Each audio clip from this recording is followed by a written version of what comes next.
You've been here before. You recognize this place, not the specific details, not the same person, not the same words, not the same circumstances arranged in exactly the same way, but something underneath the specifics, the feeling of it, the specific quality of this particular kind of pain, the way it sits in your chest, the particular thoughts it produces, the version of yourself you become inside it. You've been here before. And the recognition itself, that quiet, slightly sinking awareness that you're in a familiar place again, carries its own weight. It's not just a situation, it's what the situation implies. About the pattern, about the fact that you've been through something similar enough that your nervous system has a file for it, has a response protocol already loaded. And there's a question underneath the recognition that you probably don't want to fully ask. The one that makes this version of the situation harder than the first version. The one that makes being here again different from being here the first time. Why am I back? Not as a rhetorical thing, as a real question that deserves a real answer. Because you didn't just stumble here randomly. The path that brought you back to this place has your footprints on it. Understanding where those footprints lead and why they keep leading here is the only way to make this the last time instead of just another time. That's what I want to talk about. Let me start with what it means to be in a pattern, because I think the word pattern gets used in ways that are either too clinical or too vague, and neither version helps you understand what's actually happening. A pattern is not a conspiracy. It's not the universe punishing you. It's not evidence that you're uniquely broken or that love has something specifically against you. It's something much more ordinary and much more addressable than any of those things. A pattern is a groove you've worn in a specific kind of territory, a route that has become familiar enough that you navigate it partially by feel, partially by memory, partially by the accumulated knowledge of having been this way before. And familiar routes have a pull to them, not because you consciously choose them, because the brain, given a choice between a path it knows and a path it doesn't, almost always defaults to the known one. The known path requires less processing, less energy,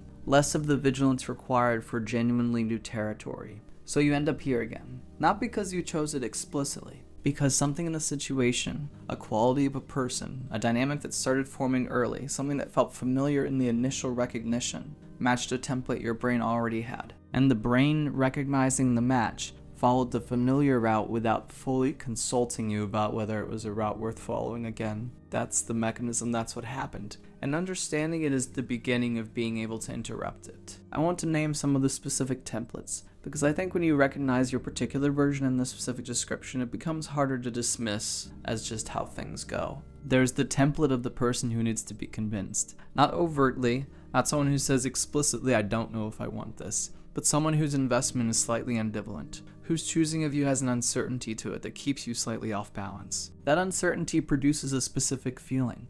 The feeling of needing to earn something, of being in a slight state of audition, of not being quite settled in the relationship because the relationship itself is not quite settled on you. And here's the thing about that template. If your early experiences of love involved earning it, if the love you received as a child or in early relationships was conditional on your performance, your behavior, your ability to manage the other person's state correctly, then that ambivalent investment feels familiar in a way that's settled. Certain love often doesn't. The uncertainty maps onto the emotional landscape you grew up in. The earning feels like love because earning was what love felt like when you first learned what love was. So you keep finding people who require earning. Not because you want to earn love, because earned love feels real to you in a way that freely given love sometimes doesn't. It has the right texture, the right weight, the familiar shape. There's the template of the person who is almost what you need, who has enough of the qualities that matter to you that you can see the thing you're looking for in them. Who is capable of giving you what you need in glimpses, in the best moments, in the moments that keep you hoping,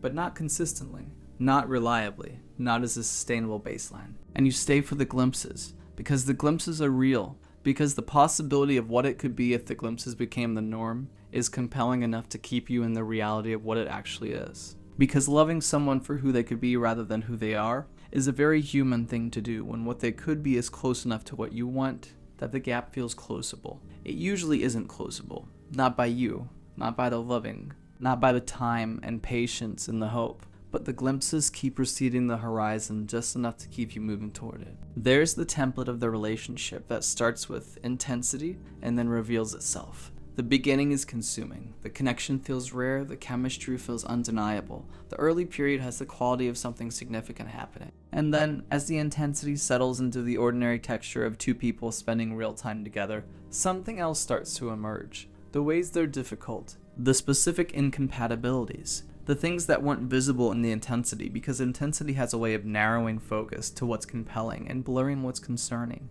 And by the time the concerning things are fully visible, you're invested. The intensity did its work. You're in it. And now you're in the specific position of having to weigh real feelings against real problems. And the real feelings keep winning, keep finding reasons to stay, keep generating hope that the problems are manageable. Here's the part that's hardest to say and most necessary to hear. You participate in the pattern, not the way a victim participates, not from a place of weakness or stupidity or something fundamentally wrong with your judgment, but in the specific way that everyone who has a recurring pattern participates by doing something active that keeps the pattern going, even when the going doesn't serve you. And the active thing is almost always the same thing across different patterns. It's the not saying, the not asking for the specific thing you need before you're invested enough that asking feels risky. The not naming the concerning thing early when naming it would cost you less. The not believing what you're shown when what you're shown is less than what you need. You arrive with hope intact, with openness, with the genuine willingness to see the best in someone and give the situation time to develop. Those are not flaws. But in the specific territory this pattern occupies, those qualities keep you in the situation past the point where the situation deserves that much of you. You stay open longer than the evidence warrants. You interpret generously past the point where generosity is a gift to the situation, rather than a cost to yourself. You give the benefit of the doubt to things that have stopped deserving it. And then you're here again in the familiar place with the familiar feeling, wondering how you got back. You got back because the route was familiar. And something about the beginning of this looked enough like the beginning of the last time that the brain followed the familiar road, while you were hoping it was a new one. I want to talk about something that I think is genuinely underappreciated in conversations about patterns. The pattern isn't only about who you choose, it's about who you become inside the choice. Because here's what I've noticed. People in patterns don't always choose the same type of person. Sometimes they do. There's a recognizable type across their relationships, a demographic or personality consistency. But sometimes the people are actually quite different. Different backgrounds, different personalities, different specific ways of being difficult. What's consistent is not always the person. It's the dynamic, the specific role you end up occupying. The way you end up showing up. The overgiver who finds under-receivers. Not because all the people they meet are under-receivers, because the way they show up in relationships creates the conditions for the dynamic. The constant availability. The filling of gaps before they can even be noticed. The smoothing over of things that should have friction. Those behaviors produce a specific dynamic regardless of what the other person's baseline is. The people pleaser who finds people with expectations. Not because every person they meet has unreasonable expectations, because the people pleasing signals availability for that dynamic. Attracts people who will take what's offered, teaches people through consistent behavior that expectations will be met. The person who goes quiet when they need to go honest who finds people who don't know them. Not because every person they need is incapable of knowing them. Because never fully saying what's true means nobody ever fully knows what's there. You've been doing something consistent in the pattern that has nothing to do with the specific people you've chosen. And finding what that thing is, what you do specifically, that keeps producing the specific version of the situation. That's the work that actually changes the pattern. Here's what changing the pattern actually requires. Because I want to be specific rather than just aspirational about this. It requires doing something different at the beginning, not in a game-playing way, in an honest with yourself way. The early moments of a relationship are when the template gets matched and the familiar route starts to feel inviting. That's when the pattern has the most leverage, because you're not invested yet. The hope is fresh. The concerning things are small, and it's easiest to override the early signals when the early investment makes the override feel low cost. But it's also when doing something different costs the least. Before you're in it, before the feelings have compounded the situation, before the investment makes honesty feel dangerous, say the thing earlier. Whatever the thing is that you usually wait to say. The real ask, the actual need, the thing you've been noting internally and not yet naming externally. Say it before you're so far in that saying it feels like risking everything. Because saying it when it's still low stakes is how you find out, without the full cost of investment, whether this is a situation that can hold what you actually need. Ask the question you're not asking. The one you're afraid of the answer to. The one you've been building evidence around without actually asking directly. Ask it directly, early, and believe the answer. That last part is important. Because the pattern often survives not because you can't see the signals, but because you find ways to not fully believe them. You ask the implicit question and get the implicit answer, and then find a reason why the answer might not mean what it seems to mean. Stop doing that. The answer usually means what it seems to mean. I want to say something about being here again that I think goes unsaid in most conversations about patterns. Being here again does not mean you haven't grown. That's the assumption that I think causes the most damage. The idea that if you've learned something, you should be done with this. And being here again is evidence that you haven't actually learned anything. Growth is not linear. Patterns don't dissolve cleanly after a single round of understanding them. You can understand a pattern intellectually and still find yourself in the middle of it, because patterns operate below the level of intellectual understanding. They operate in the nervous system, in the body, and the automatic responses that predate your conscious awareness of what's happening. The growth shows up in different ways,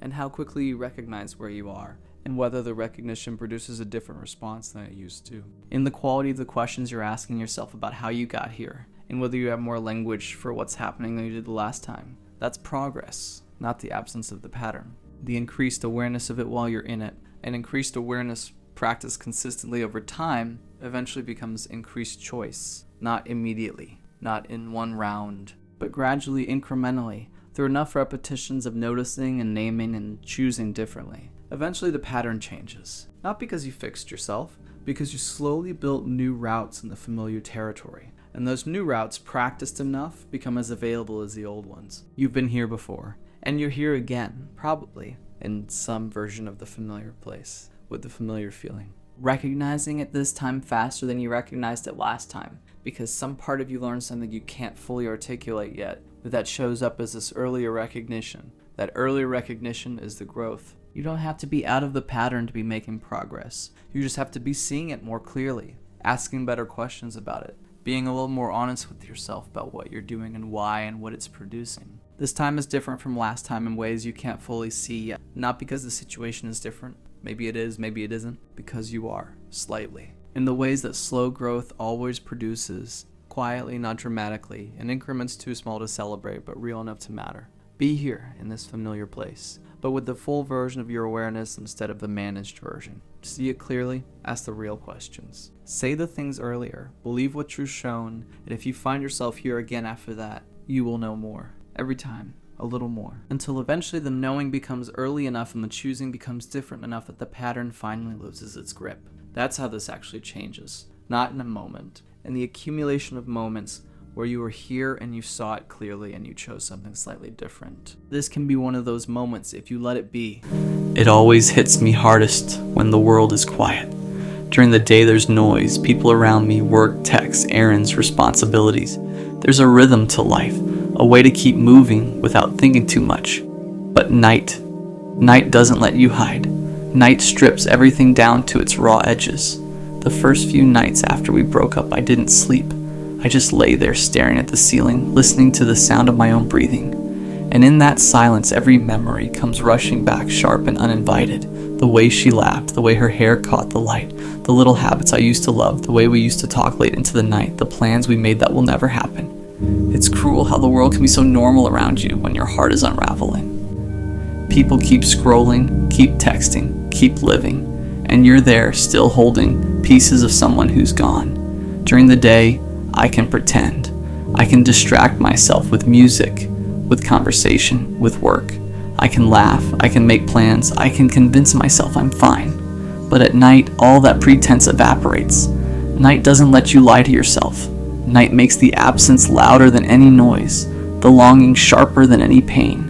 And it's not just sadness, it's that hollow ache in your chest, the one that doesn't have words, the one that sits there quiet and steady, reminding you of everything you lost. And in that stillness you start to question yourself. Did I love too much? Did I care too much? Was I not enough? Could I have done something differently? You replay the conversations, the good nights, the fights, the silences.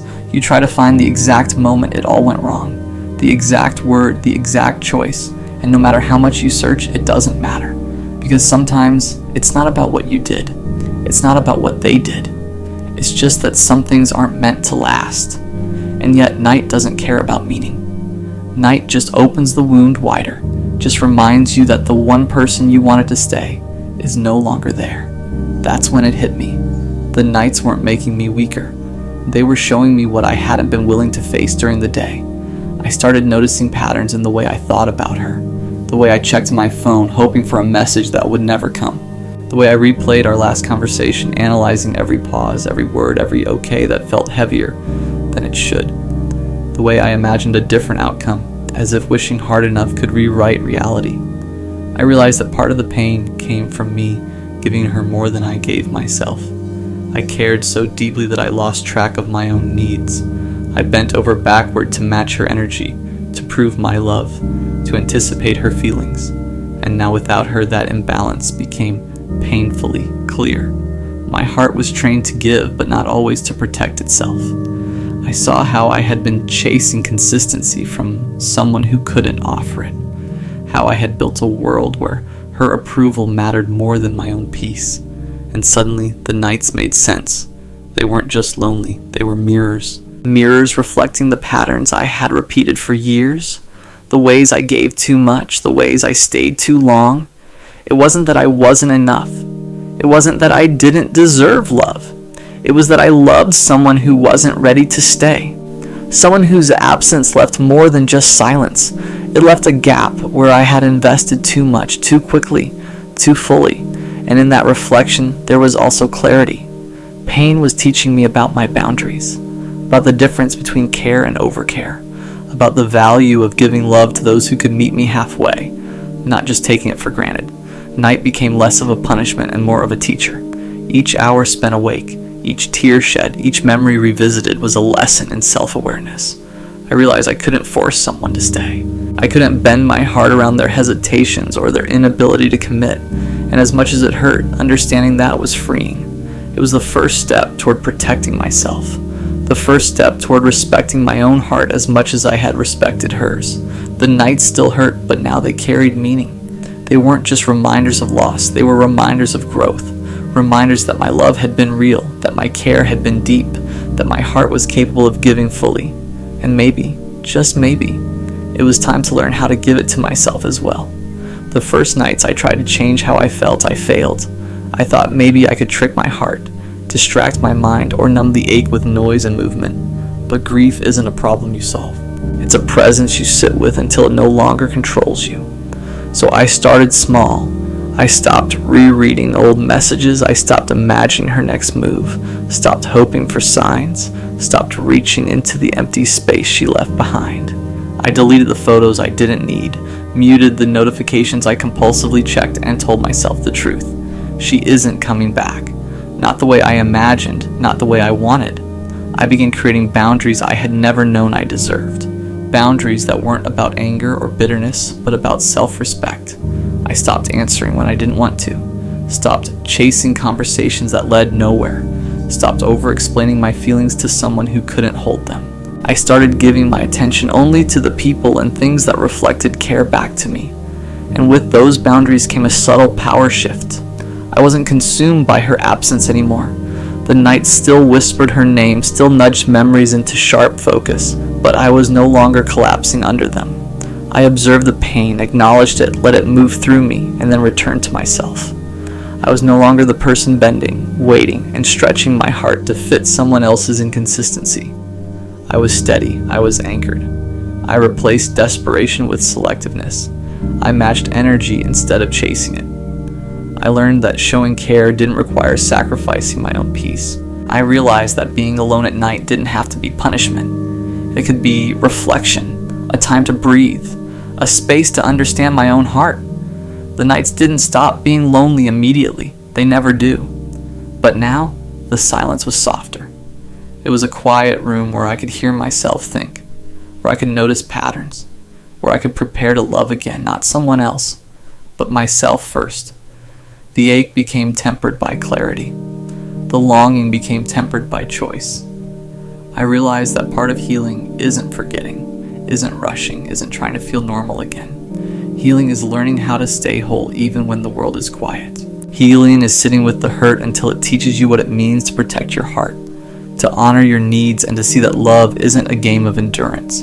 It's a reflection of mutual care, and you deserve to experience it fully with someone willing to meet you there. Night was no longer a place where I broke. It was where I built myself back up. Eventually the nights became quieter, not because the memories disappeared, but because I stopped letting them control me. I no longer felt like a ghost wandering through someone else's absence. Instead, I learned to exist fully in my own presence. I started noticing the small ways I reclaimed myself. I laughed without guilt. I made plans without hesitation. I let friends in without fear of being too much. I learned to fill the quiet with my own voice, not the echo of someone else's. And slowly I began to recognize a simple truth. The pain didn't break me. It refined me. I understood now that loving someone who couldn't stay wasn't a failure. It wasn't a reflection of my worth. It was a reflection of timing, of readiness, of circumstances beyond my control. I had loved deeply, and that capacity for love remained mine. My heart was intact. My integrity was intact. And the nights, once a reminder of what I lost, became a testament to what I had survived. I still remember the ache, the longing, the late hours where silence felt heavier than anything else. But now that ache sits beside strength, not despair. I carry the lessons instead of the bitterness. I honor the love I gave, but I no longer tether my happiness to someone else's choices. I walk away from the nights with my head held higher, with patience, with calm, and with the knowledge that my heart is valuable enough to wait for someone who chooses me fully. It hurts, and it will hurt for a while, but it won't break me. Pain didn't claim me. It taught me. It sharpened my awareness. It taught me boundaries. It taught me self-respect. And most of all, it taught me that being alone at night doesn't mean being unloved. It means I'm ready to love myself fiercely, completely, without compromise. The nights are still there. They always will be, but I am no longer afraid of them. I am no longer haunted by what could have been. I am here. I am whole. And when morning comes, I rise, not as someone broken, but as someone who has endured. Someone who has grown, someone who is ready for what is meant to be, rather than clinging to what never was. Pain didn't break me, it refined me, and now I am ready. I think the hardest part about something ending is realizing it was already ending while you were still trying to save it. When I look back now, I can see it clearly. The small pauses, the delayed replies, the way their voice changed just slightly. Not enough to call it out, but enough to feel it. But back then, I called it stress. I called it timing. I called it, we're just going through a phase. Because admitting it wasn't meant to last would have meant admitting I was holding on to something already slipping through my hands. It didn't start badly. That's the thing. It started with intensity, with late night conversations that made sleep feel optional, with inside jokes that felt sacred, with that rush of feeling chosen, like out of everyone in the world, they saw me. And when you feel seen like that, you don't question it. You don't prepare for it to end. You just lean in. I leaned in fully. I memorized their patterns, their favorite songs, the way they said my name when they were tired. I built a version of the future in my head without even realizing it. Not a marriage and forever. Nothing dramatic, just consistency. Just comfort. Just them. Staying. But somewhere along the way, I started feeling like I was the only one building.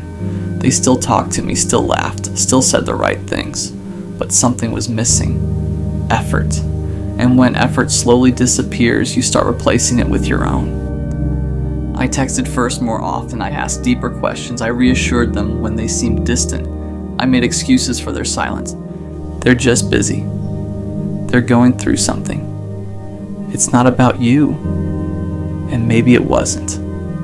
But that didn't change the feeling. The subtle loneliness of being connected to someone who is already detaching. I felt it before I admitted it. That quiet instinct that whispers, this feels different now. But I ignored it because I didn't want to be dramatic. Because I didn't want to lose them. Because I thought love meant fighting harder when things got uncertain. What I didn't understand yet was that love isn't proven by how hard you fight alone. And sometimes something isn't falling apart because you didn't try enough. Sometimes it's falling apart because it was never meant to stay together. But I wasn't ready to accept that yet, so I stayed, and I tried, and I hoped, even when deep down a quiet part of me already knew this wasn't going to last. The realization didn't hit all at once. It wasn't some dramatic fight, no screaming, no slam doors, no final speech about how we want different things. It was quieter than that. It was in the space between texts, the way replies became shorter. The way conversations that used to flow for hours started feeling forced after 5 minutes. I remember staring at my phone one night, reading the same dry message over and over, trying to find hidden meaning in it. Maybe they were tired, maybe they didn't mean it that way, maybe I was overthinking. I was always the one overthinking. But overthinking only happens when something feels off. And something felt off. They didn't ask about my day the way they used to. They didn't notice small changes anymore.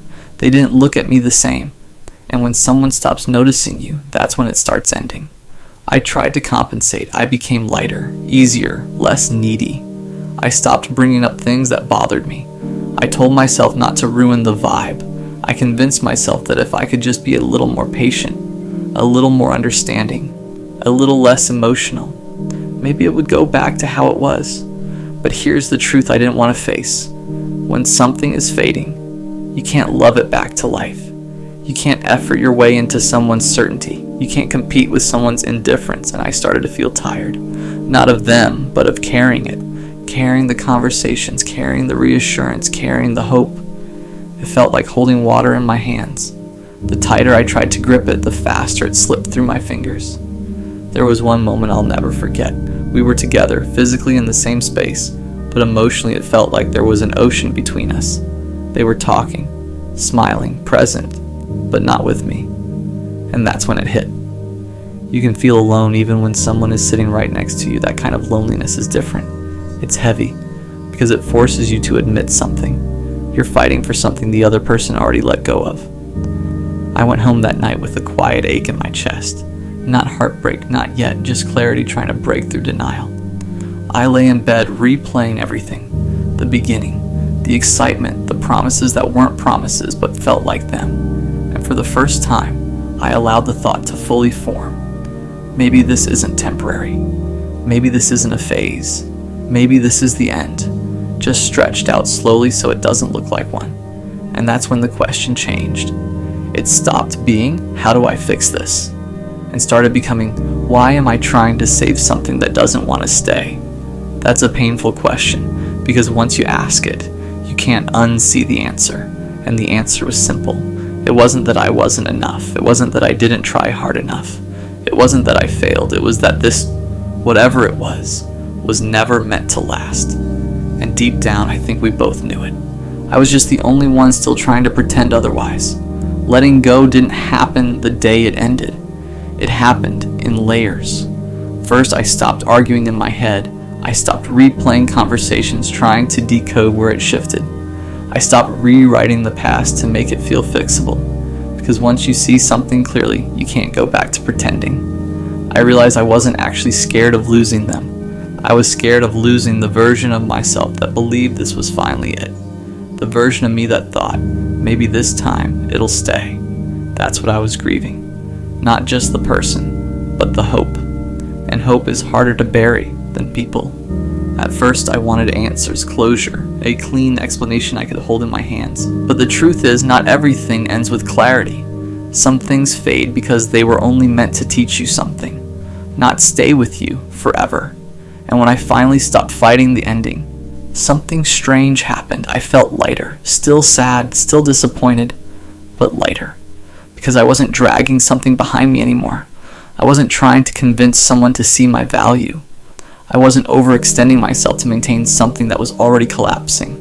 I started noticing how much of myself I had minimized to make it work. How often I swallowed words. How often I acted unbothered. How often I accepted less than I needed just to avoid losing them. And that realization hurt, because it meant I wasn't just losing them. I had been losing myself too. But here's the part that changed everything. I didn't hate them. I didn't turn cold. I didn't decide love was stupid. I didn't convince myself I'd never care again. I just understood. Some people come into your life not to stay, but to show you what you tolerate, to show you how deeply you can love, to show you where your boundaries should have been. And once the lesson is learned, the connection has no more purpose. That doesn't make it meaningless, it just makes it temporary. I stopped romanticizing what it could have been. I stopped imagining alternate endings. I stopped wishing they would wake up one day and suddenly become the version I needed. Because if someone has to transform completely to love you properly, they were never aligned with you to begin with. Letting go wasn't loud, it was quiet. It was choosing not to text, not to check their social media, not to ask mutual friends how they were doing. It was choosing peace over curiosity, and slowly I started feeling like myself again. The version of me that didn't revolve around someone else's attention. The version of me that felt steady without external reassurance. The version of me that understood if it was meant to last, it wouldn't have required me to shrink. And that's when the bitterness disappeared. Because I wasn't rejected. I was redirected. It wasn't taken from me. It was removed. And there's a difference. I used to think every ending meant failure. Like if something didn't last, it must not have been real. Or I must not have tried hard enough. Or maybe I just wasn't enough to make someone stay. But now I see it differently. Some things are real even if they're temporary. Some connections are intense because they were never designed for longevity. They burn bright. They feel significant. They teach you something and then they end. Not because you ruined them. Not because they were fake, but because they fulfilled their purpose.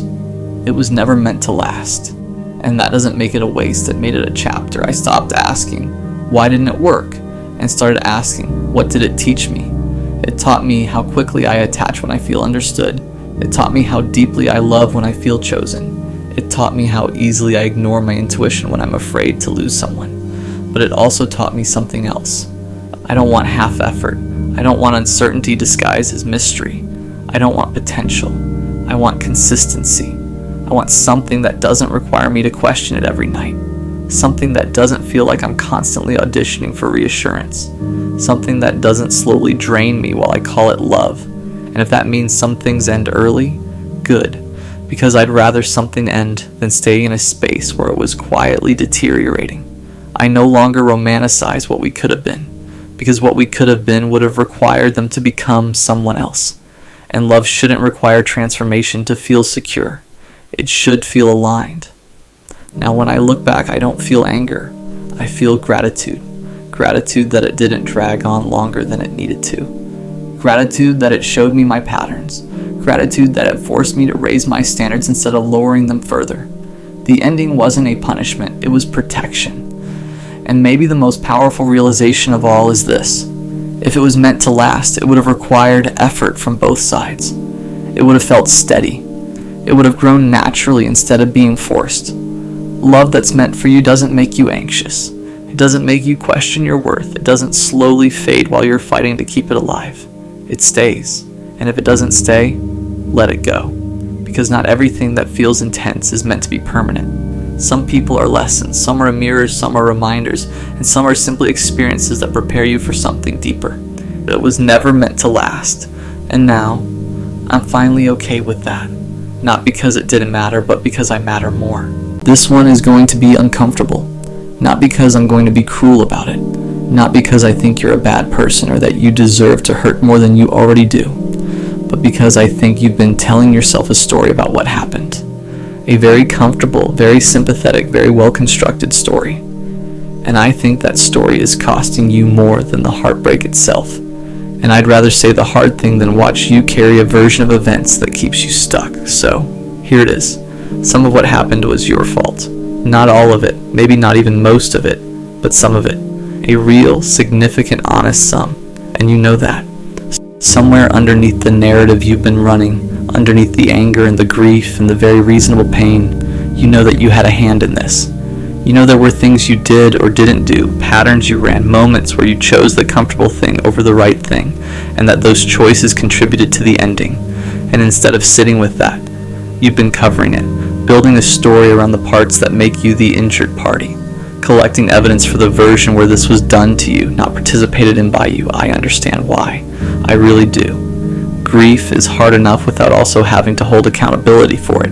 When something ends and it hurts this much, the last thing you want to do is look at your own role in the wreckage. But the coping, the stories, the justifications, the careful editing of memory, that's not protecting you. That's just delaying the thing that would actually help. Let me tell you what the coping sounds like. Because I think a lot of us do this without fully recognizing it as what it is. It sounds like they were emotionally unavailable, which may be true, but it doesn't ask the question of why you stayed with someone emotionally unavailable for as long as you did. It doesn't ask what that unavailability was doing for you, whether it let you stay at a safe distance too, whether it meant you never had to be freely seen, whether their unavailability was, on some level, a feature rather than a bug. It sounds like they didn't appreciate me, which may also be true, but it doesn't ask, whether you made yourself easy to appreciate, whether you communicated what you needed clearly, whether you showed up as the full version of yourself or a managed, careful version designed to be likable, whether you were actually present in the relationship or just there. It sounds like I gave everything and got nothing back. And I want to be careful here because sometimes this is just true, full stop, and you really were in something that took without returning. But sometimes, I gave everything as covering for something else. Sometimes giving everything is a way of controlling the dynamic. Sometimes the constant giving is designed unconsciously to put the other person in debt, to make leaving harder for them, to build a case in advance for why you're the good one if this falls apart. Giving can be generous. Giving can also be a strategy, and only you know which one it was. It sounds like they changed, but people don't usually change in a vacuum. Relationships change people. Your behavior in the relationship changes people. The environment you two created together changes both of you. When someone becomes distant or cold or checked out, it's worth asking, genuinely, honestly asking, what the environment was like. What was it like to be with you when things were hard? What they were responding to. I'm not saying it was your fault they changed. I'm saying change doesn't happen in isolation, and the story that casts you as the passive witness to someone else's transformation is probably missing some of your own. Here's the thing about the comfortable story. The one where you're the one who tried and they're the one who failed. The one where the ending is their fault and your pain is entirely undeserved and there's nothing to examine on your end. That story feels better in the short term. Of course it does. It protects you from the really uncomfortable work of looking at yourself clearly. It lets you stay in the grief without having to complicate it with accountability. It lets you be sad without also having to be honest. But it has a cost, a specific, measurable cost. The cost is that you take nothing from this into the next thing. You exit this relationship with the same patterns, the same blind spots, the same tendencies that contributed to the ending. Because you never looked at them, you never identified them, you never held them up to the light and said, this is a me thing, this is something I do, this needs to change, and then you do it again. Different person, same dynamic, different face on the same shape of relationship, and it ends the same way. And you tell the same story again, and the story protects you again, and you take nothing again. That loop is why some people go their entire lives in relationships that follow the same pattern and never understand why. Not because they're unlucky, because they're very good at being the protagonist of a story that never asks them to grow. I want to be specific about some of the things we do, the actual behaviors, because I think naming them is more useful than speaking in abstractions. We go cold when we should go honest. Something bothers us and something real and something worth addressing, and instead of saying it clearly, we pull back. We get quieter. We create distance. We let the temperature in the room drop and wait for the other person to notice and ask. And when they don't ask, or when they ask wrong or not enough or in the wrong tone, we take that as evidence that they don't care. When really what happened is we asked them to read our minds and they failed a test they didn't know they were taking. We punish in small ways. We're less warm after a fight. We remember and bring it up later. We keep score and then act like we're not keeping score. We do the thing where we say, I'm fine, while very clearly not being fine, and then resent them for believing us. We pick the wrong moments to be honest and then wonder why honesty doesn't go well. We drop something heavy right when they're stressed or exhausted or in the middle of something. And when the conversation doesn't go the way we needed, we add it to the list of evidence that they can't handle us, that they don't prioritize our feelings, that they're not equipped for this relationship. We confuse intimacy with intensity. We think fighting means we care. We think drama means depth.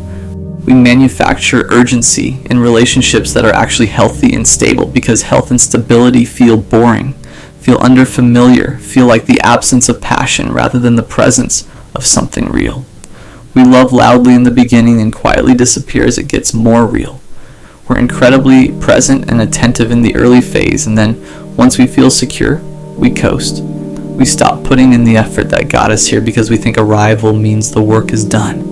It doesn't. Arrival is when the work starts. We make the other person responsible for our emotional state. When we're happy, it's because of them, and we tell them so. But when we're anxious or insecure or struggling, that's also because of them, their behavior, their distance, something they did or didn't do. We make them the weather of our inner life and then resent them for not always being sunny. We leave before we leave. We check out emotionally while still physically present. We stop investing in the thing months before it technically ends, and then when it ends, we act like we were fully in it right up to the last moment. We weren't. We'd already started protecting ourselves from a loss we were quietly engineering. Any of that land. Here's what I think is actually underneath the coping, because I don't think it's dishonesty. Exactly. I don't think most people sit down and consciously decide to distort what happened. I think it's fear. Specifically the fear that if you look at your role clearly, if you actually account for your part of the wreckage, you'll find something unfixable, something fundamentally wrong with you, some evidence that you are, at your core, the kind of person who ruins things, who doesn't know how to love correctly, who is too much or not enough or broken in some way that won't yield to effort. That's the fear underneath the story. The story protects you from having to find out if that fear is true. But here's what I want you to hear. Actually hear it. Looking at your part in something doesn't mean confirming your worst fears about yourself. It just means looking at behaviors, patterns, choices, things you did in specific moments for specific reasons that you can understand and, if you choose to, change. You are not your worst moments in a relationship. You are also not separate from them. They're data. They tell you something about where you were, what you needed, how you were operating, and that information is genuinely useful if you let yourself have it. The fear says if I look honestly, I'll find out I'm irredeemable. The truth is, if you look honestly, you'll find out you're human, imperfect and patterned, and sometimes self-protective in ways that hurt other people, just like every person who has ever been in a relationship. That's not a verdict, that's a starting point. Let me talk about what accountability actually looks like, because I think people avoid it partly because they imagine it as this punishing, self-flagellating thing, like looking honestly at yourself means spending months in a shame spiral, rehashing everything you did wrong, deciding you're terrible. That's not accountability, that's just shame with better lighting. Real accountability is quieter than that. It looks more like sitting down at some point when the sharpest grief has passed and asking yourself some honest questions, not rhetorical ones designed to confirm a narrative, actual ones. What did I do in this relationship that I wouldn't want someone to do to me? Not the obvious stuff, not the big fights or the bad days. The small, consistent stuff. The daily texture of how I showed up. What did I know was wrong and keep doing anyway? What did I avoid saying because saying it would have required me to change something I wasn't ready to change? Where was I unfair? Not just in the moments I already know about, the ones I've been editing out of the version I tell people. What did this person need from me that I wasn't willing to give? And was it actually something I couldn't give? Or just something I chose not to? Those questions are hard. They're supposed to be hard. But they're also genuinely useful in a way that no amount of righteous anger about what they did to you ever will be. Because the answers to those questions travel with you. They're portable. They go into the next relationship and make you better at it. They turn heartbreak into something that costs you once instead of costing you every time. There's one more thing I want to name before we get to the other side of this, and it's the one that's hardest to say because it implicates something we don't like to look at. Sometimes the coping isn't just about protecting yourself from accountability.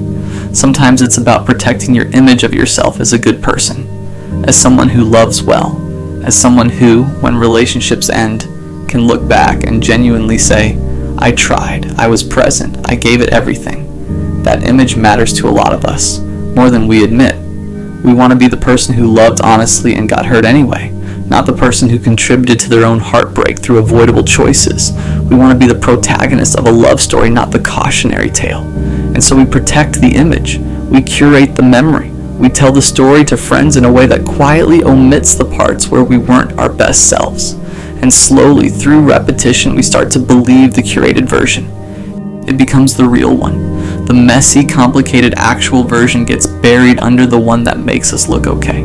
But you can't grow from a version of yourself that you've cleaned up for public consumption. You grow from the real one, the one that includes the moments you're not proud of, the one that captures not just what happened, but how you made people feel, the one that honestly accounts for what you brought into the room, the insecurity, the patterns, the defense mechanisms, the ways you protected yourself that accidentally hurt someone else. And that version isn't shameful, it's just true. And truth is the only thing you can actually work with. I want to say something about the grief, because I don't want this to feel like I'm dismissing it. Your pain is real. Whatever happened, however complicated your role in it, the loss is real and the hurt is real, and you are allowed to feel all of it without having to earn it through perfect behavior. You don't have to have been blameless to deserve to grieve. The grief and the accountability can exist at the same time. In fact, I think that's the only way to actually heal from something like this, not choosing between feeling it and examining it, but doing both. Letting yourself hurt fully while also slowly, with compassion for yourself, looking at what's yours to own. Because the coping and the comfortable story, the edited version, it doesn't actually protect you from the pain. It just reroutes it. You still feel it, you still carry it. You just carry it alongside a story that keeps you from understanding it. And understanding it is what lets you put it down eventually. Not the story, the actual thing. The real account of what happened, your role in theirs, what was real and what was projected, what was love and what was fear wearing love's clothes. That understanding is the only version of this that leads somewhere. The story just leads back to the same place. So stop coping. Or start slowly to stop, not all at once, not by burning down every comforting thing you've been telling yourself in the one brutal session of self-examination. That's not useful either. Just start making room. Start allowing the possibility that the story you've been telling isn't the whole story. Start letting the questions in, not to punish yourself, but because you are curious about yourself and you deserve to know yourself accurately. Start being as honest with yourself about your own behavior as you are about theirs. Because here's what's true. The heartbreak you're carrying right now and the real weight of it, the part that won't quite heal, I don't think it's only about them. I think some of it is about you. About things you did that you wish you'd done differently. About the person you were in this relationship that you don't fully want to be. You know that. You've known it. You've just been covering it with everything else because sitting with it is hard and sitting with it feels like losing. But it's not losing, it's the beginning of actually getting somewhere. The pain doesn't go away when you stop coping, but it changes shape. It becomes something you can hold and look at and learn from instead of something that just lives in you without meaning. And meaning is the only thing that makes any of this worth what it cost. You already paid. You might as well take what you bought. There's a moment after a relationship ends that nobody really prepares you for. It's not the breakup itself. It's what happens after, when everything gets quiet. That's when your mind starts doing something you can't seem to stop. You replay it. The conversations, the moments, the little details that didn't seem important at the time. Your brain starts going back through everything like it's searching for something you missed. You think about the way they said certain things, the tone in their voice during that one argument. The night things felt slightly different but you couldn't explain why. And suddenly those memories feel heavier than they did before. Because now you're looking at them with the one thing you didn't have back then. The ending. So your mind keeps asking questions. Was that the moment things started going wrong? Was that when they stopped feeling the same way? Was there something I could have said differently? Something I could have done better? And the worst part is you never get answers. So instead, your brain keeps replaying the same scenes over and over again. Like if you analyze it enough times, you'll finally find the explanation that makes everything make sense. But it never really works that way. Because breakups don't usually come from one single moment. They come from 1,000 small things building up quietly over time. Still, that doesn't stop your mind from trying, late at night especially, when the distractions are gone, when your phone isn't buzzing, when the room is dark, when it's just you and your thoughts. That's when the memories get the loudest. You remember the good moments first, the way they used to laugh, the way they looked at you when things were still easy, the little routines you built together without even realizing it. And for a second it almost feels like they're still there. Then reality comes back, and your mind jumps to the next question. What did I do wrong? Because when someone you loved walks away, it's almost impossible not to assume that somewhere along the way, you messed it up. So you go back through everything again, trying to find the exact moment where things could have been saved. But the truth is, the more you replay it in your head, the more trapped you start to feel in something that already ended. And that's the part nobody talks about. Sometimes the relationship doesn't end when the person leaves. Sometimes it ends weeks later, when you finally stop reliving it. The strange thing about replaying a relationship in your head is that your mind doesn't show you the whole story. It shows you selected scenes, little moments that suddenly feel way more important than they did at the time. You remember the last conversation you had with them. Every word, every pause, every sentence you wish you could take back. You start thinking about what would have happened if you just said something different. Maybe if you had stayed calmer. Maybe if you didn't bring up that one thing. Maybe if you gave them more space. Your brain turns it into this giant what-if loop. What if I did this differently? What if I handled that moment better? What if I noticed the signs earlier? And slowly, without even realizing it, you start rewriting the past in your head. You create these alternate versions of the relationship where everything works out. In those versions, you say the perfect thing. You catch the problems early. You fix the issues before they grow. And in those imaginary timelines, they stay. But reality doesn't work like that. The real relationship didn't have the benefit of hindsight. It was messy. It had misunderstandings. Moments where both of you were tired. Conversations that didn't go the way either of you wanted. And the truth is, two people can genuinely care about each other and still not be able to make it work. But your brain doesn't like accepting that, because accepting that means admitting something painful. Sometimes there wasn't a single moment you could have fixed. Sometimes the ending wasn't about one mistake. It was about two people who just couldn't meet each other where they needed to. Still, your mind keeps searching, because if you can find the moment where everything went wrong, it gives you the illusion that you had control, that maybe you could have prevented the ending. But deep down, you already know something that's hard to accept. If someone was truly meant to stay, the relationship wouldn't collapse because of one imperfect conversation. Love that lasts doesn't disappear over one moment. And when you finally start realizing that, something shifts. The memories don't disappear overnight. You'll still think about them sometimes. But slowly, you stop treating every memory like a clue in a mystery you need to solve. Because some stories don't need to be solved. They just need to be closed.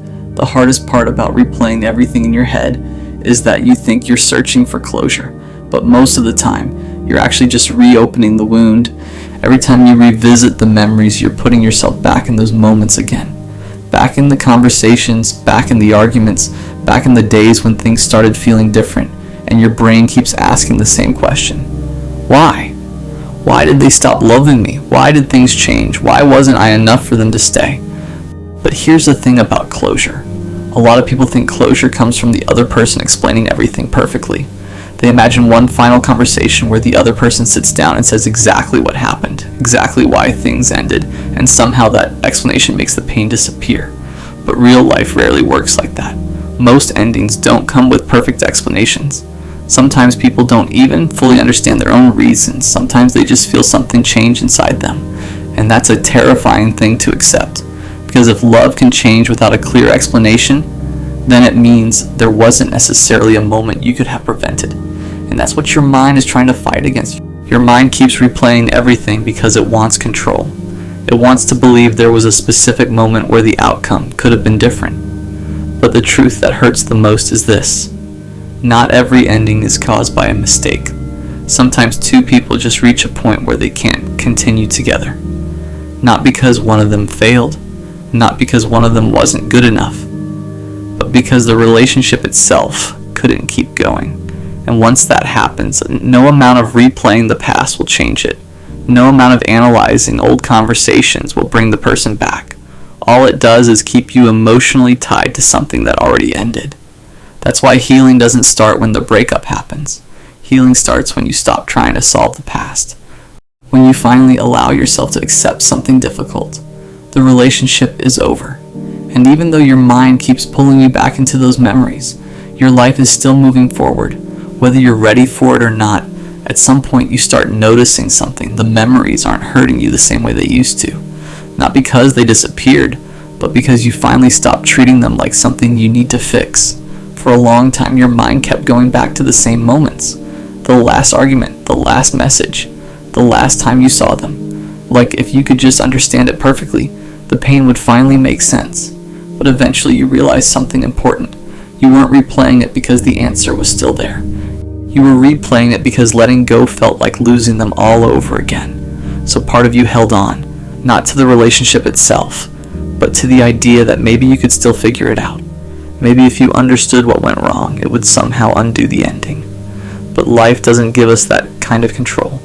Some people enter your life. change you in ways you didn't expect, and then they leave. And you don't always get a clean explanation. You don't always get a moment where everything makes sense. Sometimes all you get is time to slowly accept that the story already reached its ending. And when you finally stop replaying it in your head, you start noticing something else. Your life didn't end with that relationship. There are still new people you haven't met, new memories you haven't made, new moments waiting for you that have nothing to do with the past you've been stuck in. Because the truth is, you were never meant to spend the rest of your life trapped in old conversations or wondering about the words you wish you said differently. You were meant to keep living, and one day, without even realizing when it happened, you'll think about them again. But this time it won't feel like a wound. It'll just feel like a chapter of your life that already ended. And you'll finally understand something that once felt impossible. The past only has power over you, as long as you keep replaying it. There's a version of you that exists only in your head. It's the version that said the wrong thing in that conversation 3 years ago and is still replaying it. The version that's already prepared a full emotional response to a fight that hasn't happened yet. The version that read one slightly short text message and spent 45 minutes building a case for why everything is falling apart. That version of you is exhausting, and it never sleeps. And if you're being honest, it runs a lot more of your life than you'd like to admit.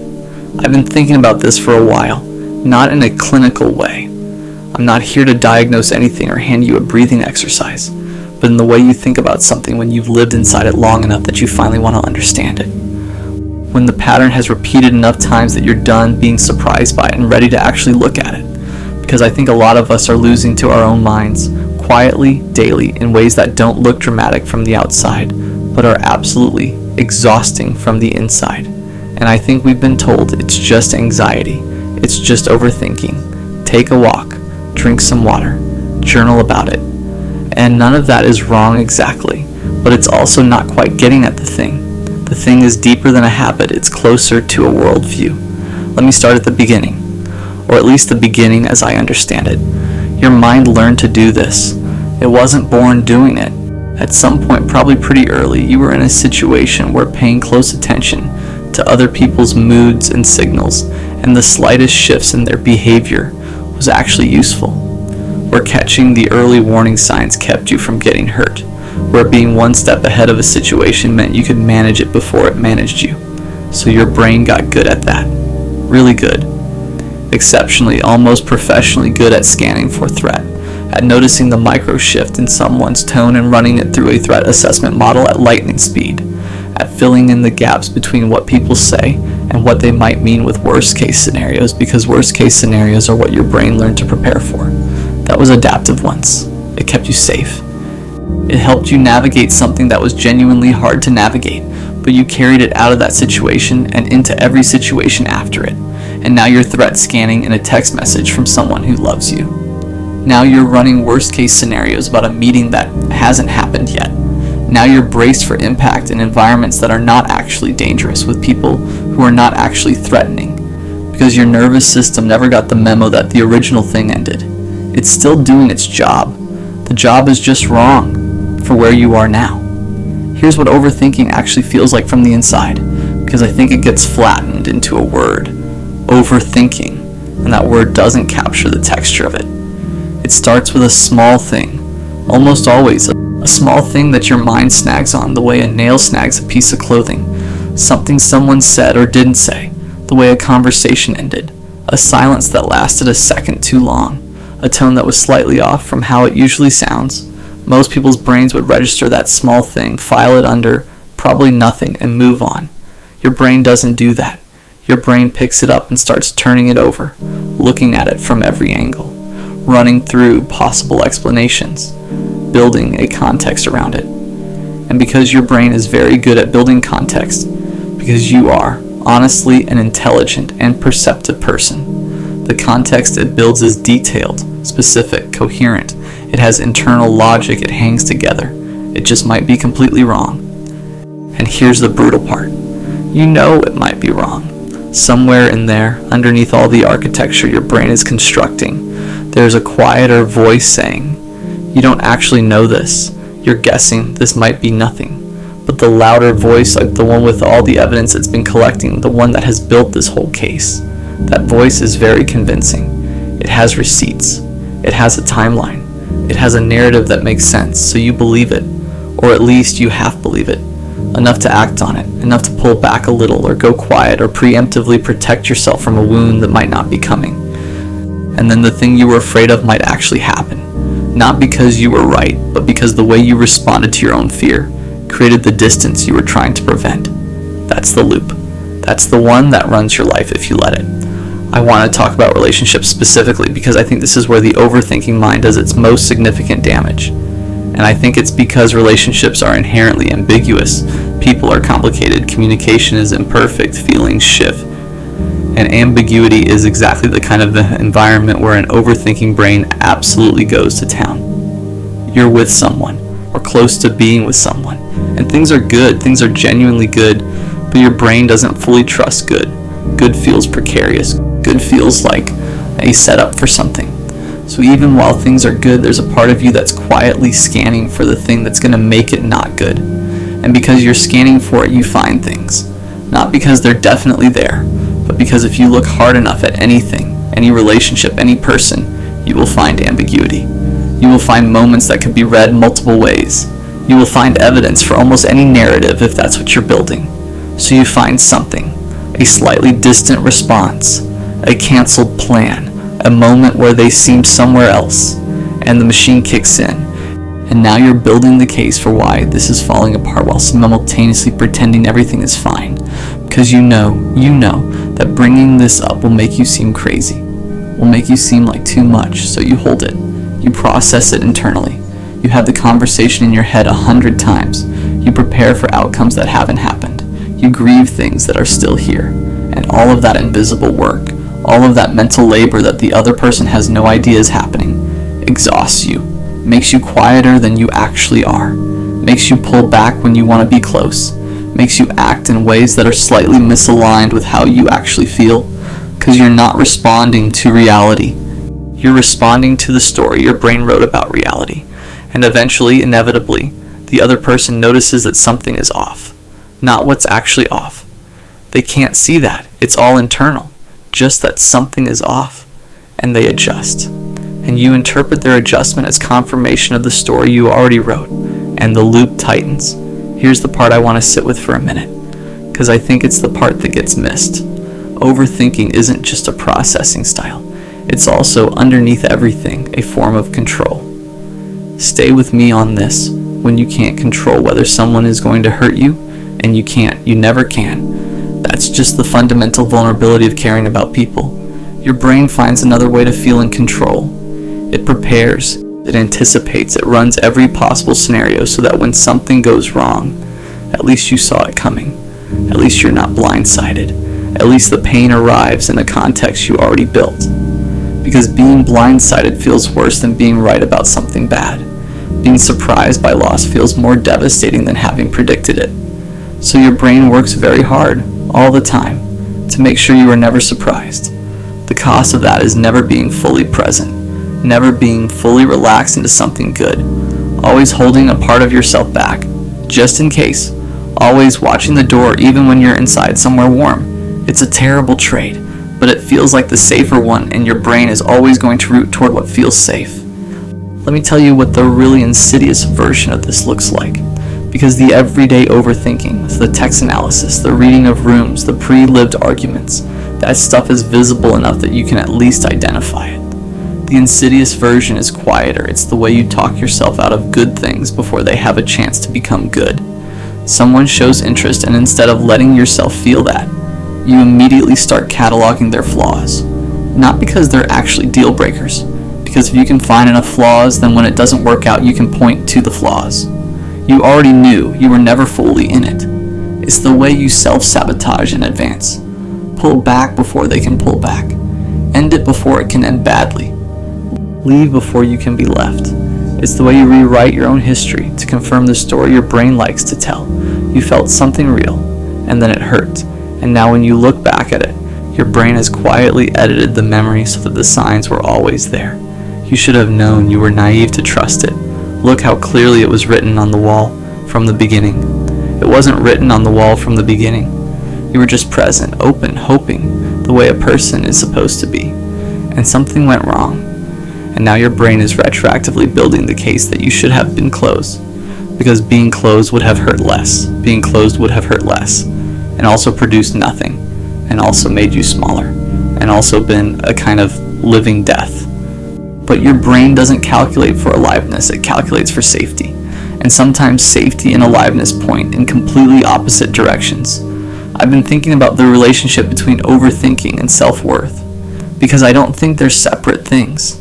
I think a lot of people who overthink, not all, but a lot, do it because somewhere underneath the mental noise, there's a quiet belief that they are more likely to be rejected than not, that if someone really knew them, they'd leave, that the connection they feel is always more fragile than it appears, because they are, in some fundamental way, more difficult to love than other people, and the overthinking is partly an attempt to manage that. If you can see the rejection coming, you can prepare. If you can find the evidence early, you're not naive. If you hold back a little, you're protected. But also, and this is the part that's harder to say, the overthinking feeds that belief. Because when you're constantly generating worst case scenarios, constantly looking for the signs of leaving, constantly preparing for the end, you are practicing the belief that the end is inevitable. You are rehearsing it. You are making it more real in your body and your nervous system every single time you run the simulation. The mind is very literal about what it practices. If you practice being rejected, your brain gets better at feeling rejected. If you spend enough time preparing for loss, your nervous system stops distinguishing between the preparation and the actual thing. You end up carrying the emotional weight of a loss that hasn't happened. And you do that every day, for weeks, months, years. And then people ask why you seem tired. So what do you do with it? I'm not going to pretend I have the full answer. I don't think the full answer exists in a way that can be written down and handed to you, but I do think there are some true things worth saying. The first one is, your thoughts are not facts. I know that sounds like something on a motivational poster, and I'm sorry about that because it's actually a profound and difficult thing to practice. Your mind produces thoughts the way your body produces heat, constantly, automatically, without your permission. And not all of those thoughts are accurate. Not all of those thoughts deserve to be believed. The feeling of certainty that your brain attaches to its worst case scenarios is not evidence that those scenarios are real. It's just evidence that your brain is very good at its job. The second one is, presence is the antidote, and presence is hard. Because presence means actually being in the moment you're in, not the moment your brain has already moved to. It means feeling the good thing while it's happening, instead of scanning it for the reasons it won't last. It means trusting, not blindly, not naively, but with the actual evidence in front of you, that right now, things are okay. Letting okay be okay without immediately upgrading it to a threat. The third one, and this is the one that took me the longest, is that you have to grieve the version of safety that overthinking promises. Because it does promise something. It promises that if you think hard enough, prepare enough, stay alert enough, you will be protected. You will not be caught off guard. You will not be hurt in the ways you've been hurt before. That promise is a lie, but it's a comforting lie, and giving it up means accepting that you cannot think your way to safety in relationships. You cannot prepare your way out of vulnerability. The only way through is actually through, open, present, willing to be surprised by both the good and the bad. That is terrifying if you are someone who has been hurt, and most of the people reading this have been hurt. But the alternative, staying inside the machine, living in the pre-lived loss, holding yourself back from the full experience of being alive with another person, that's not safety. That's just a slower kind of missing out. Your mind gets the best of you because it loves you in its way. It is trying to protect you.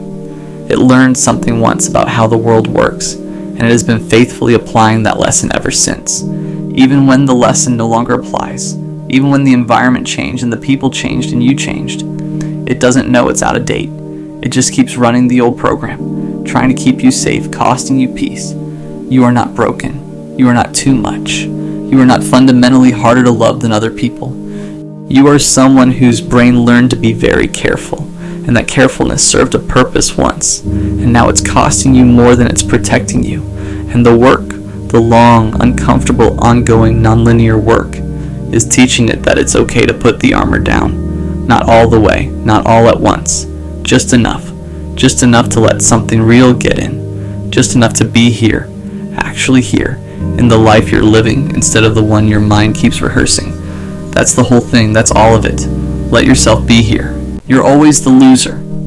There's a version of losing that nobody prepares you for. Not the kind where you fail a test or lose a job or get broken up with in a parking lot while your hazards are still on. That kind of losing is clean. It hurts, but it has a shape. You know what you lost. You know when it happened. You can point to the moment and say, that's the one. That's where it went wrong. The kind I'm talking about doesn't have a moment. It's the kind where you keep showing up, keep trying, keep being the bigger person, keep choosing the high road, and somehow, at the end of all of it, you're still the one sitting alone wondering where you went wrong. You did everything right, or at least you did more right than wrong, and you still lost. Not once, every time, and you start to wonder if that's just your thing, if losing is just something that happens to you specifically. I've been thinking about this for a while now, not in a wallowing way, more like there's something here I haven't named yet, and I need to name it before it keeps running my life. Because I think most of us who always end up losing in relationships, friendships, romantic stuff, family stuff, doesn't matter. We don't lose because we're bad at this. We lose because of something that looks like a strength from the outside, something that people compliment us for, something we were taught was the right way to be. We lose because we care more. And I know how that sounds. I know I care too much is the thing everyone says when they want to avoid accountability. Like, yeah, sure, buddy, you care too much. That's why you burned the whole thing down. I'm not talking about that. I'm not talking about the person who cares so much they become controlling or jealous or obsessive. That's a different thing. I'm talking about the person who genuinely, quietly, consistently loves people harder than those people love them back, and keeps doing it, and can't stop, and doesn't know why. That person always loses. Not dramatically, just slowly, over and over again. Let me back up. I think it starts young. Not in some deep trauma way. I'm not trying to make this a therapy session, but I do think most of us learned early what role we were playing, and some of us learned that our role was to be the one who holds things together. Maybe you were the kid who noticed when mom was in a mood and adjusted accordingly.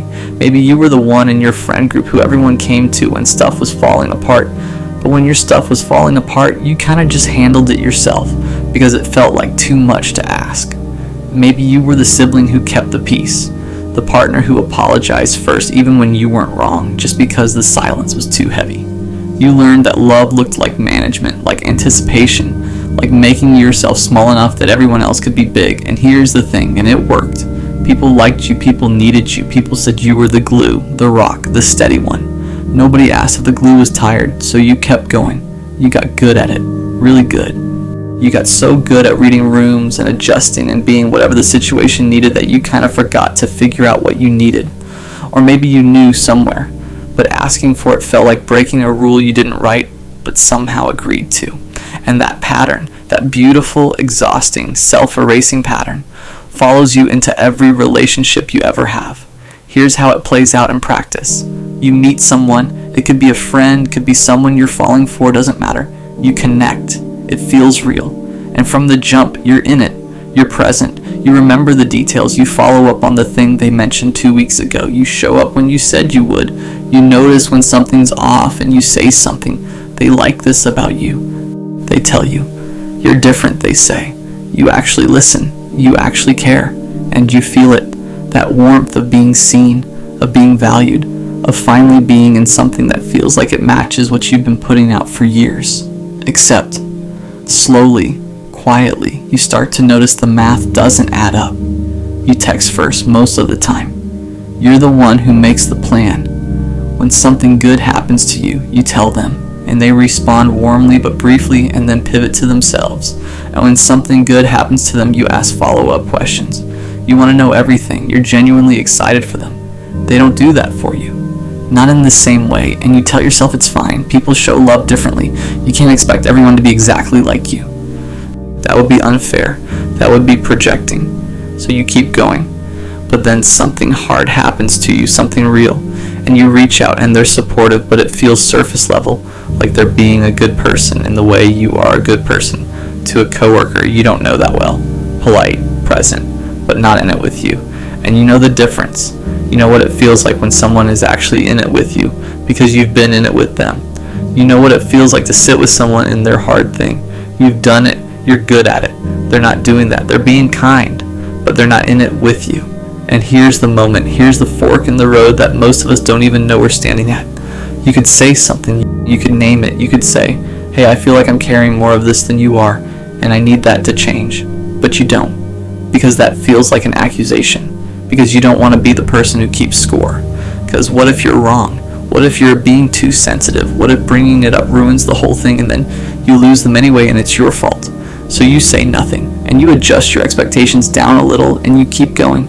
And 6 months later, you're half the person you were when you started this, and they're exactly the same, and you're exhausted, and you don't even know why. That's the loss. That's the one that doesn't have a moment. I want to talk about the hope problem, because I think hope is actually the engine of all of this. Not hope in the inspirational poster sense. I mean hope in the very specific, very quiet sense of, I think if I keep being this way, eventually it'll come back to me.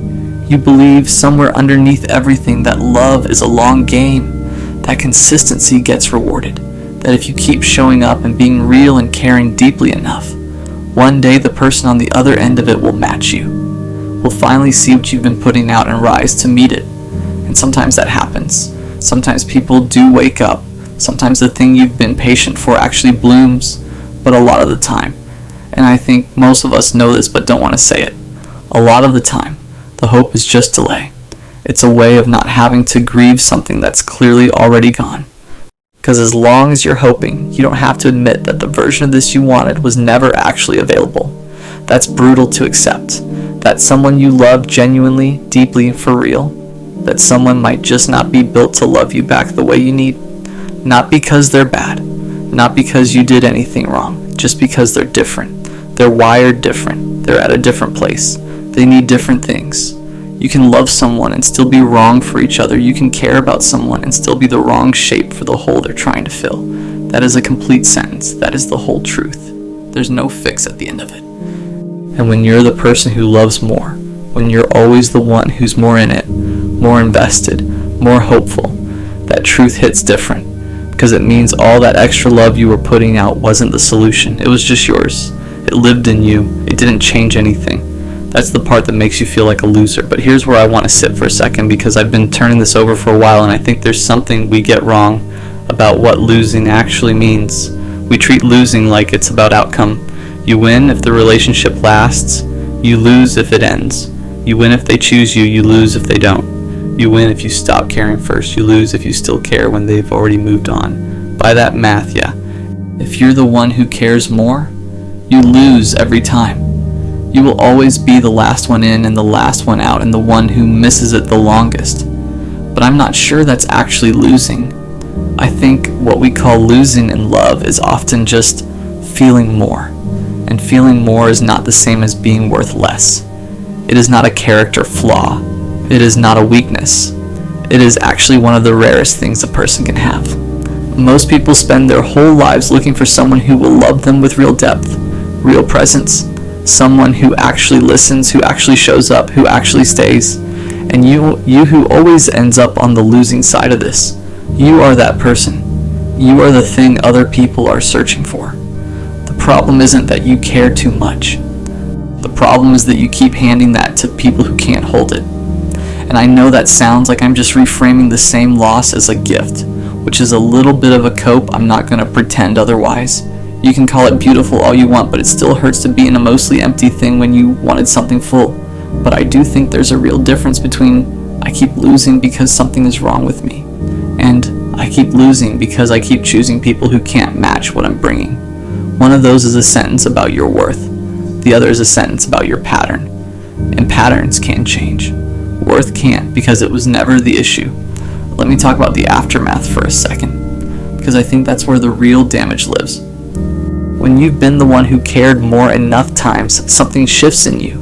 You start to get suspicious of your own feelings. You fall for someone and there's this voice in the back of your head, quiet but consistent, that says, I don't. You know how this goes. You know where you end up. So you hedge.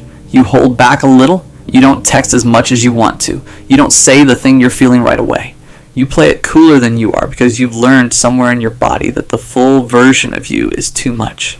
And then, and this is the part that's really something, you end up in relationships where you're actually not fully present, where you're performing a version of yourself that's been dialed back. And those relationships don't work either because you're not actually in them. And you lose those too.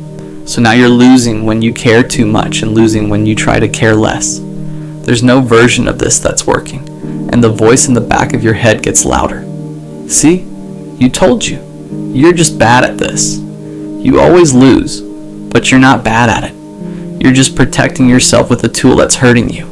The hedging, the holding back, the performance of indifference, that's not protection. That's just a different kind of losing. Slower, quieter, but still losing. Because you end up alone anyway.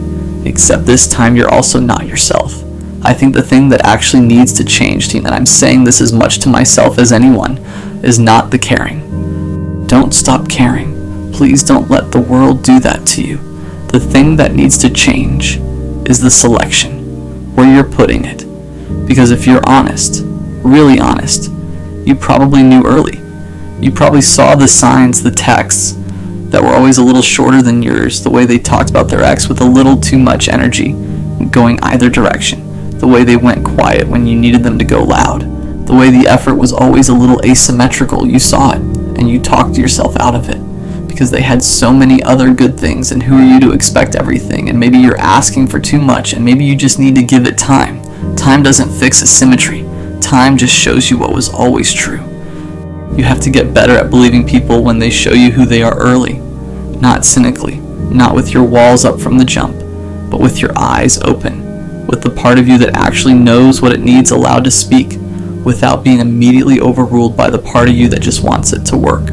The right person is not going to require you to shrink yourself to make the relationship function. The right person is not going to make you wonder consistently where you stand. The right person is not going to be a project you're optimistic about. They're going to be someone who makes the asymmetry hard to find because they're actually trying. That person exists. I genuinely believe that. And I think the reason a lot of us haven't found them yet is not because we're unlovable or broken or too much. It's because we keep confusing potential with reality. We keep loving the idea of someone at the expense of the truth of them. So here's where I land on this. You're always the loser. Yeah, in a specific, limited, outcome-based reading of the word. Sure, you care more, you hurt more, you stay longer, you miss it harder when it's gone. But you're not losing at the thing that actually matters. You're not losing your capacity to feel.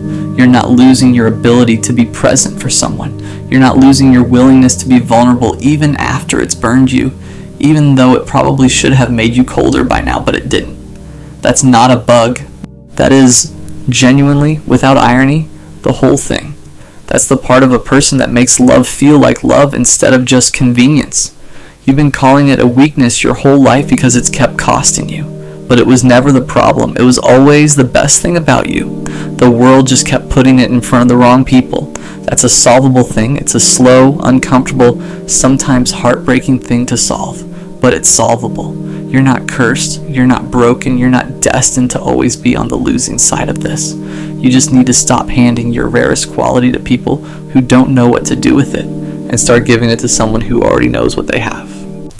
Will I ever be loved? There's a question some people carry around that they never really say out loud. It doesn't come up in conversations. It's not something you ask your friends. And it's definitely not something you post online. But it sits quietly in the back of your mind. The question is simple. Will I ever be loved? Not liked.